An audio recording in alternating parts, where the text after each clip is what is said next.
Hey guys, it's Avenger, welcome back to the channel, and today we're taking a look at Black Square's latest release. This is the TBM 850 here.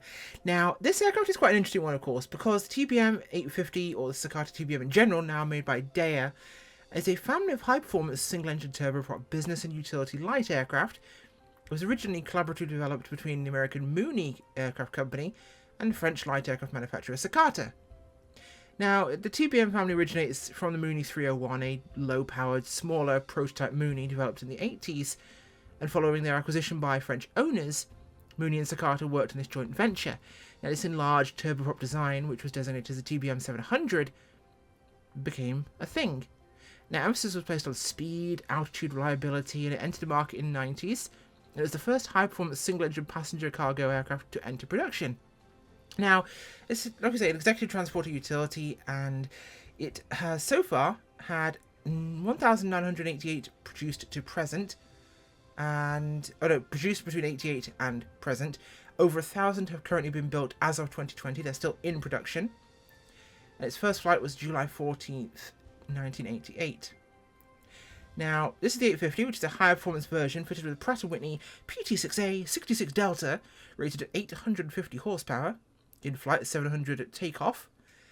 Now, it has a range of 1,100 miles, with a ballast field length of 3,100 feet, landing distance of 3,700 feet, which is surprisingly long when you think about it.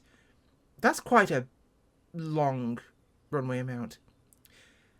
Now, its general performance can get to a max speed of 320 knots, normal cruise of 316, and an economy cruise of 255, stalls around 88 knots. So, a pretty potent little aircraft. Now, this version is based on a 2006 TBM 850, so hence the steam gauges for Black Square, and it claims that it matches the takeoff, climb, and cruise performance of the POH values to within 2%. Now, it supports, of course, both the PMS GTN 750 and the TDS GTN XI 750s, in case you're curious. Now, I purchased this myself, and of course, used my own little pennies to do so. Now, what does it come with? Of course, we have loads of system modelling as we expect from Black Square. It comes for £30 or about $40 or so.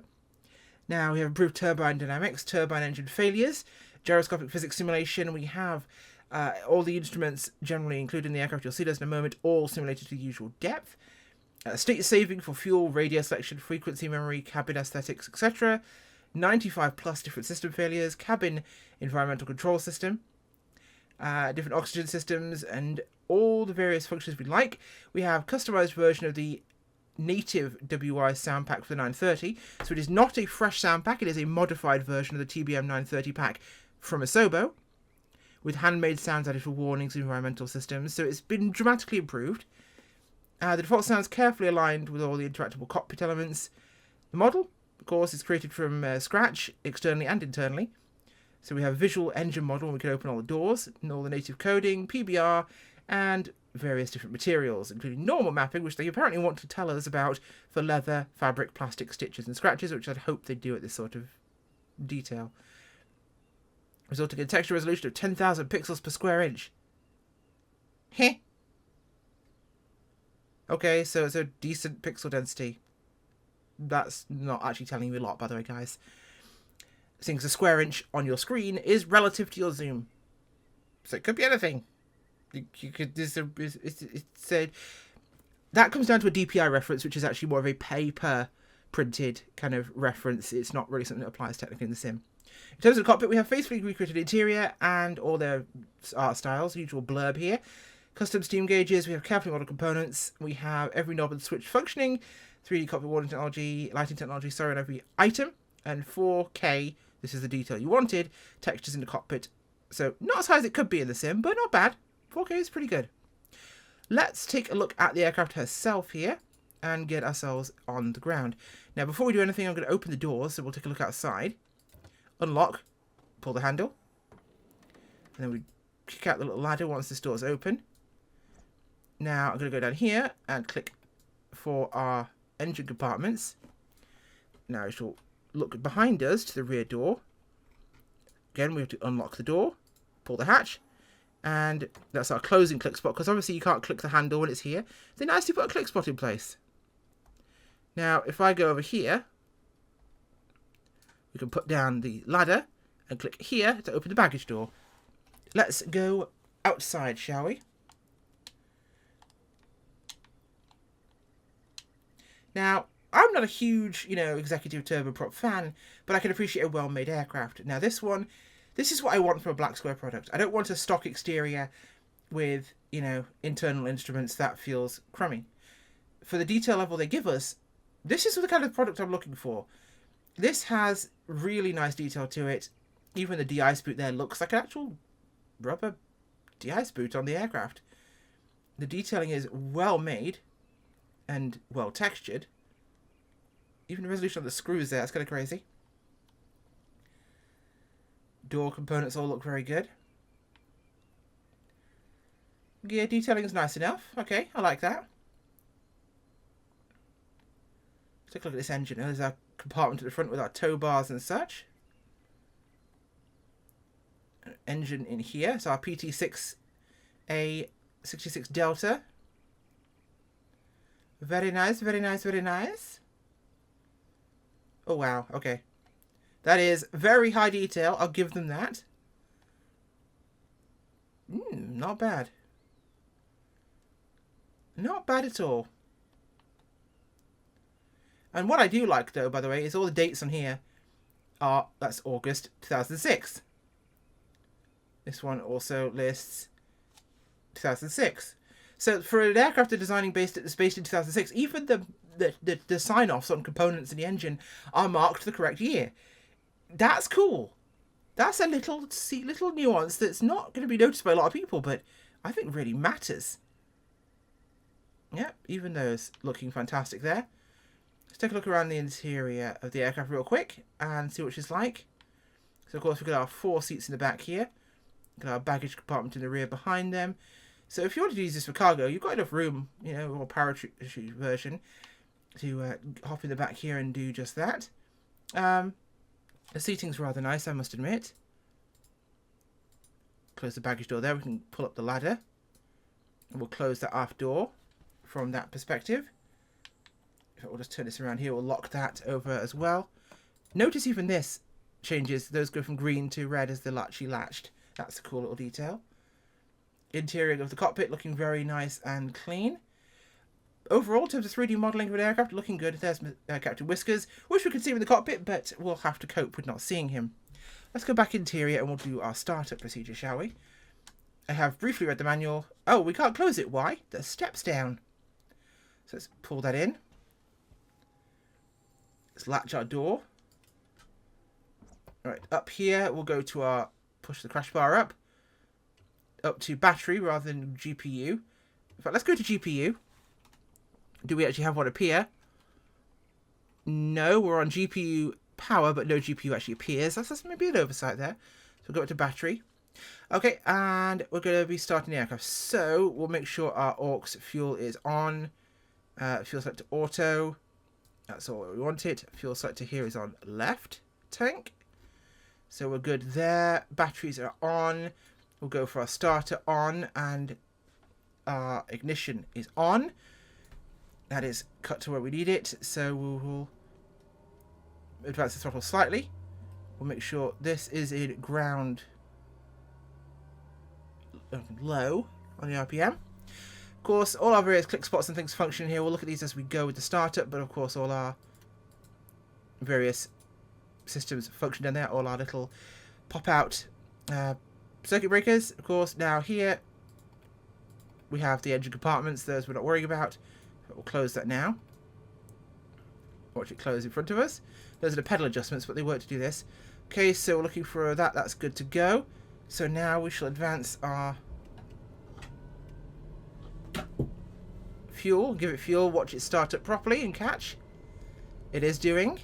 Wonderful. And whilst we do this, we'll get our generator to be on. We will get all of our instrument systems to be turned on here.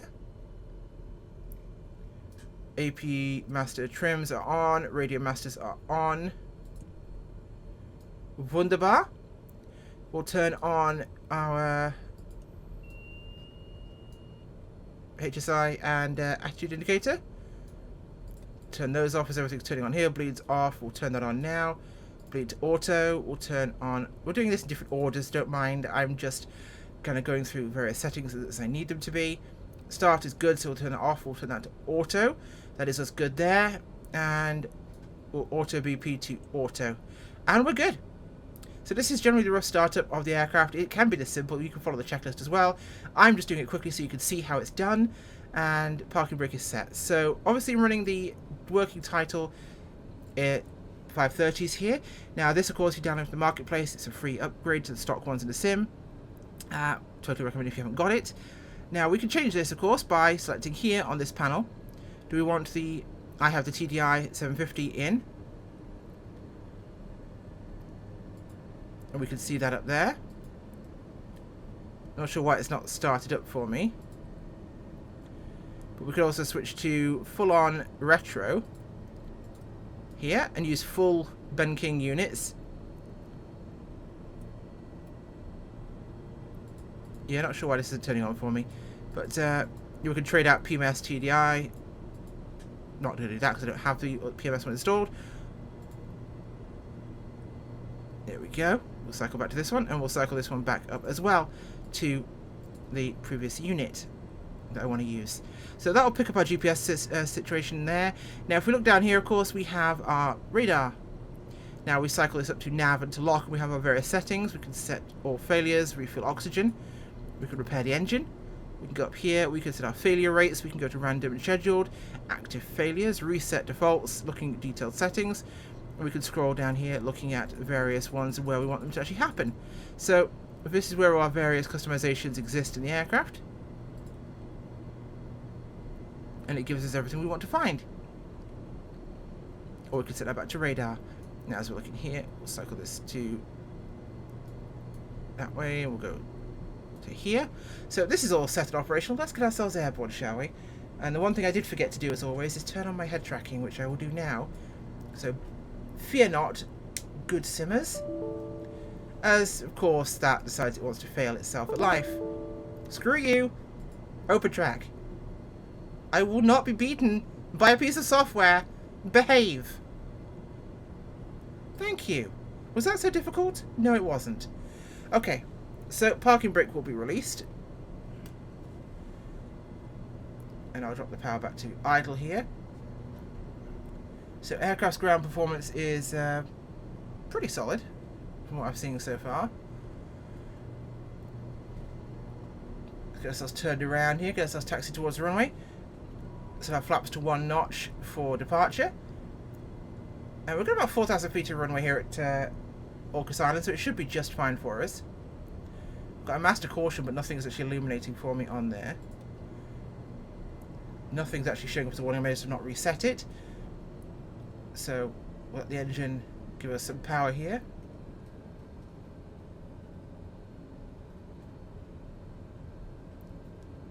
Running at our ground settings.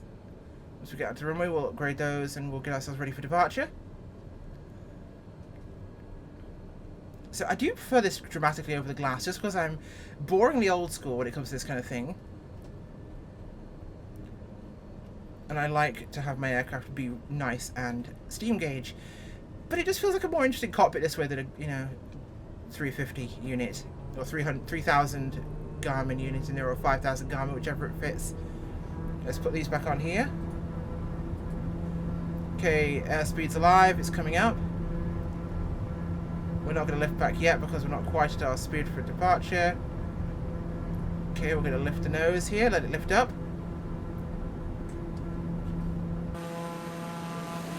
Gear coming up. Flaps retracting. Nice and simple.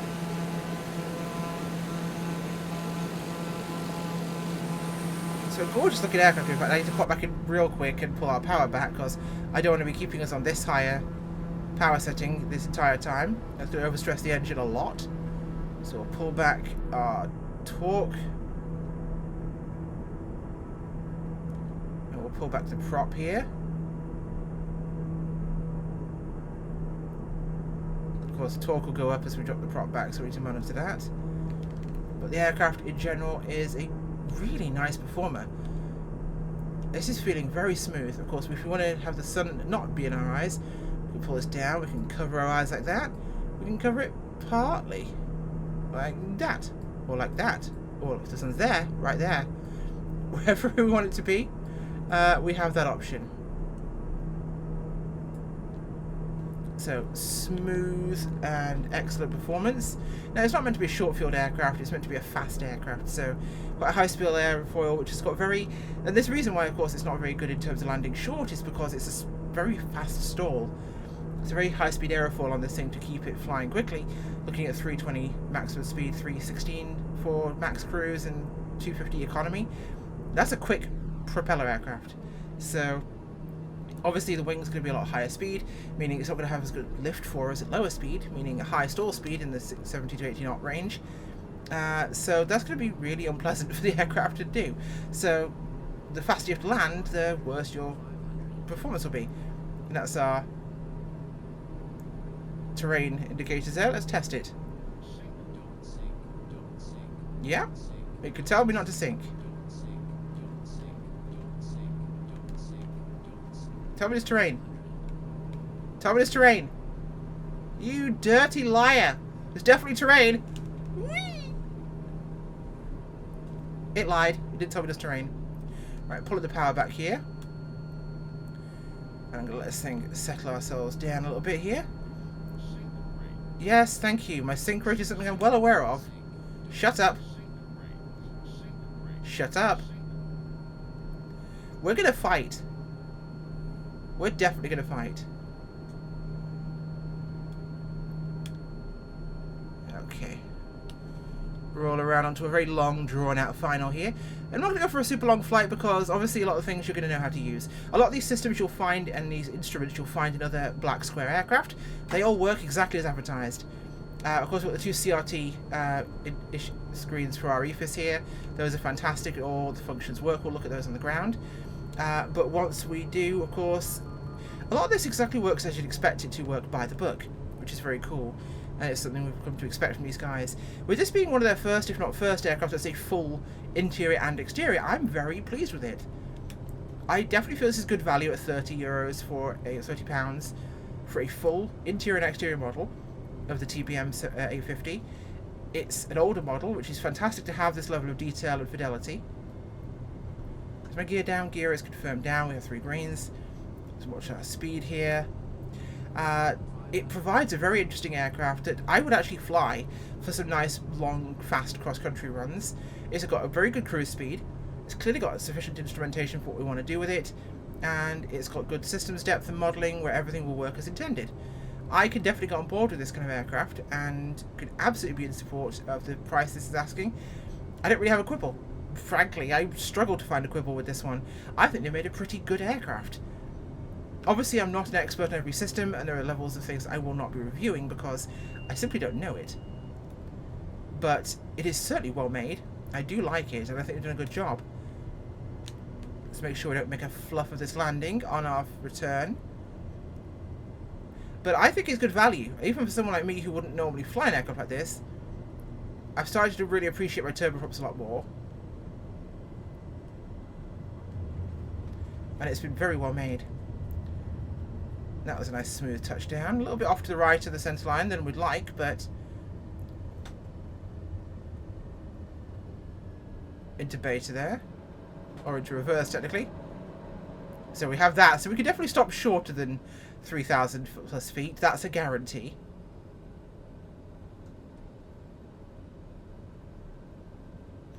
Okay, that's the right lever to pull back.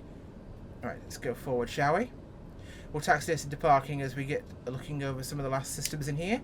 But obviously we've got our altitude system section in here. Autopilot functions are all up here. They're pretty self-explanatory, exactly as you would expect, of course, and all of our systems will work for our nav source and our horizontal situation indicator, sorry, I should say, part of the EFIS system. Trying to look at this and taxi at the same time means I'm not concentrating on either one of them. But of course, all of our settings are down here. We can select which mode it's coming from. We can set decision height here, which is useful to have. Of course, setting power there. I'm blathering while I talk about things. Ooh, look, let's press a test. Attitude fail. Self-test. Ooh. Do you want to not fail? That'd be great, actually. Thank you. Not while I'm reviewing you, please. It'll probably set itself back to functioning in a second. Right, let's stop before we start reviewing all the features. Because taxing and looking at features is apparently a stupid idea. Who knew?